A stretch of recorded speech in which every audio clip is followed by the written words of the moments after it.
Most people who try a gratitude practice quit within a week, not because they're ungrateful, but because they're doing something fundamentally different from what the practice actually is. There's a reason ancient Vedic philosophy and modern neuroscience both point to the same mechanism. And once you see it, the it feels forced and fake problem dissolves completely. In this video, I'll show you number one, why gratitude feels hollow when you're suffering, and what the Vedic concept of Kartajnata reveals that journaling exercises miss entirely. Number two, the neuroscience of why your comparing mind actively fights gratitude and why that fight is the signal, not the failure. Number three, a three-part daily practice rooted in Bhakti tradition that bridges the gap between intellectually knowing you should be grateful and actually feeling it in your body. Let's get into it. A woman named Priya reached out to me about 8 months ago. She was in her early 40s, recently diagnosed with an autoimmune condition that had taken her career off the table for the foreseeable future. She had read the books, she'd watched the videos, she'd bought the journal with the gold lettering on the cover, and every morning she sat down, wrote three things she was grateful for, felt nothing, and closed the book. She told me, everyone says, count your blessings, but when you're in survival mode, that advice feels insulting. She wasn't wrong. The advice was incomplete. What she was doing wasn't gratitude practice, it was a performance of gratitude. And the tradition I'm going to walk you through today draws a very sharp line between those two things. Priya's problem is almost universal. You sit down to feel grateful, and instead you feel like an actor reading lines nobody believes. The reason that happens is buried in what we think gratitude is. In most modern self help, gratitude is a task, a habit, something you do in the morning before coffee. You produce a list, you tick a box, you move on. The implicit assumption is that the feeling will follow the action. Sometimes it does, usually it doesn't. The Vedic tradition approaches this from a completely different direction. The Sanskrit word is Kartajñata. It breaks down into two roots. Karta, meaning what has been done or given, and Jna, meaning to know or recognize. Kartajñata is not the act of listing gifts. It is the state of recognizing that existence itself is gift, that you did not build the ground beneath your feet, the air moving through your lungs, the fact that matter cohered into a body capable of experiencing anything at all. This is what the Bhakti tradition calls prasada, which is often translated as grace, but is more accurately the recognition that what you are receiving at every moment exceeds what you could have arranged on your own. Existence is not neutral. It is, in the language of the tradition, an active offering. Now, here is why this matters for the it feels fake problem. When you sit down to write three things you are grateful for, you're asking the mind to manufacture a feeling on command. The mind resists this, especially when you're in pain, because the mind is not stupid. It knows the difference between a genuine recognition and a performance. Kartajñata is not manufactured, it is uncovered. The practice is not about producing a feeling that isn't there. It is about removing the layer of mental noise that is blocking a feeling that is already your natural state. The Bhagavata Purana describes Ananda, intrinsic joy, as the inherent quality of consciousness itself, not something you achieve, something you return to when the obscuring layer is cleared. The obscuring layer has a name in both the ancient texts and in modern neuroscience, and that is where the second piece of this comes in. The practical takeaway for this section is a single reframe. Before you try to feel grateful for anything specific, ask yourself one question. What would have to be true for this moment to be impossible? Your heart beating, photons reaching your eyes, a nervous system capable of registering experience. The list is genuinely endless, and none of it was arranged by you. That recognition, held for even 30 seconds, is closer to Kartajñata than any list you will ever write. Rick Hanson, the neuroscientist who has spent decades studying how experience shapes the brain, describes the negativity bias this way. The brain is like Velcro for negative experiences and Teflon for positive ones. A single threatening event can encode in long-term memory from one exposure. A genuinely beautiful moment often requires deliberate, repeated attention before it leaves any lasting trace. This is not a character flaw. It is an evolutionary inheritance. The ancestors who noticed the threat first survived. The ones who lingered in appreciation of the sunset did not always make it back to camp. The brain you're running is optimized for threat detection, not joy. But here is what the neuroscience and the Yoga Sutras agree on, and this is the part that almost nobody is talking about. The default mode network, which is the brain's resting state, the mental activity that runs in the background when you're not focused on a task, is dominated by comparison, projection, and self referential rumination. In plain terms, when your mind is idle, it is almost automatically scanning for what is wrong, what is missing, what someone else has that you don't, and what might go badly tomorrow. This is not laziness or pessimism, it is the hardware. Patanjali, writing the Yoga Sutras roughly 2000 years ago, called this vritti, the fluctuations of the mind. He described the untrained mind as a lake constantly disturbed by wind, incapable of reflecting clearly because it never stills. The specific vritti that blocks gratitude is what he called asmita, the comparing self, the part of the mind that is always measuring your experience against a standard it invented. You cannot feel the fullness of what you have while the mind is busy cataloging what it lacks.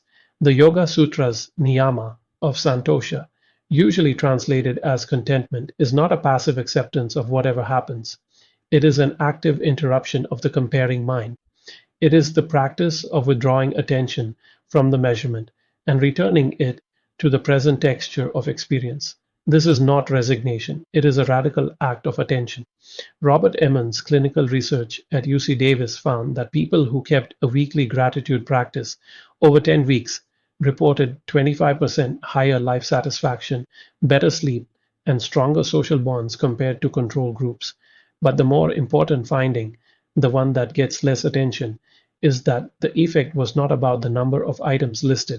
It was about depth of attention. People who wrote one or two things with genuine reflection outperformed people who listed 10 things quickly. The mechanism is not volume, it is the deliberate interruption of the comparing mind long enough for the present moment to register. This is why the generic gratitude journal often fails after a week. You're not failing at gratitude. You're watching the comparing mind reassert itself, which is exactly what it is designed to do.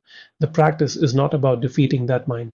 It is about learning to recognize when it has taken the wheel and choosing again and again to redirect.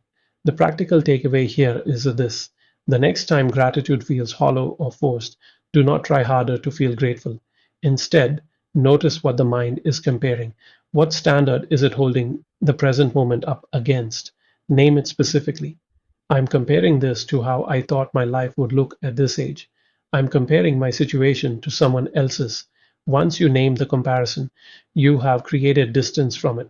That distance is the opening through which genuine recognition can enter. This is the part Priya was missing, not a journal prompt, a sequence that moves through the body, not just the mind. Bhakti, the devotional path in the Vedic tradition, is sometimes described as the path of the heart. That description is precise, not poetic. The Bhakti teachers understood something that modern research on the heart brain axis is now confirming, that the body has to be involved for an emotional state to become stable. You cannot think your way into Ananda, you have to feel your way there.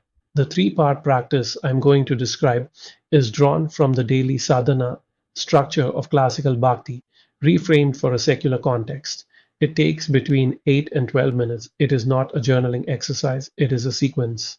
Part 1 is called drishti, which means gaze or seeing.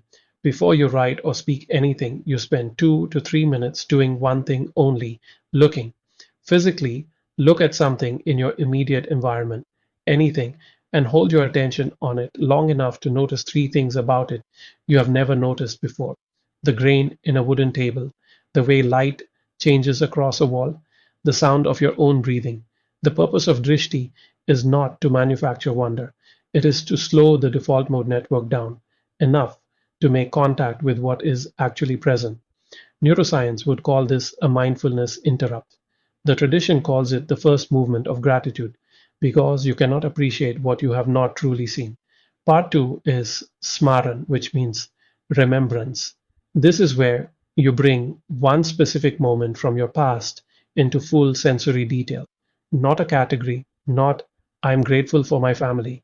A moment, the exact weight of a hand on your shoulder, the specific smell of a kitchen, one conversation where you felt genuinely seen. You hold that memory in the body, not just the mind, for 2 to 3 minutes. You let the nervous system re experience it. Emin's research shows that the well being benefits of gratitude are strongest when the practice engages episodic memory, specific events, rather than abstract categories. The Bhakti tradition arrived at the same conclusion through a different route. The texts are full of specific sensory remembrance, not general appreciation. Part 3 is what the tradition calls arpanam, offering.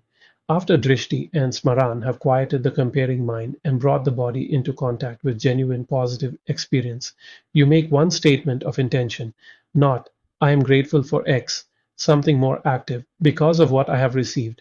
Today I will give Y. It can be small. Attention to someone who usually goes unnoticed. Patience in a situation where you would normally rush. The point of Apanam is that it closes the loop. Gratitude that stays internal tends to plateau. Gratitude that moves outward compounds. This is what the tradition means when it describes Kritajnata as an orientation of consciousness rather than a feeling. An orientation has a direction, it moves towards something. When Priya started this sequence, she told me the first week felt mechanical. The second week, something shifted during Smaran. She found herself holding a memory of her daughter's first day of school, and she said, I wasn't trying to feel anything, I just did.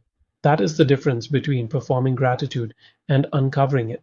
The practice does not create the feeling, it clears the path back to a feeling that was always there, waiting under the noise. The gratitude practice benefits that research consistently documents, the improvements in sleep, the reduction in anxiety, the increase in social connection. These are not the result of positive thinking. They are the result of a nervous system that has been repeatedly interrupted from its default threat scanning mode and redirected toward recognition of what is already present, 8 to 12 minutes a day. Drishti, Smaran, Arpanam, seeing, remembering, offering. The sequence does what the journal alone cannot. It moves the practice from the head into the body, which is the only place a feeling can actually live. That sequence works, but the place most people get stuck is not in understanding it. It is in building the conditions that make it sustainable when life gets hard. If you have tried practices like this on your own and you keep hitting the same wall, whether that is the comparing mind pulling you back or the practice feeling hollow during a genuinely difficult season, the fastest way through that is a real conversation, not a course, not another video, a conversation. I offer a free 30-minute consultation call, no pitch, no agenda except to understand where you are stuck and give you the clearest next step I can see for your specific situation. You will walk away from that call with something concrete, whether we ever work together or not. The link to book is in the description at dailymindreset.com/consultation. If this kind of teaching is useful to you, subscribe because this channel goes deeper into these ideas every week. Tell me in the comments which part of the practice feels most out of reach for you right now, the seeing, the remembering, or the offering.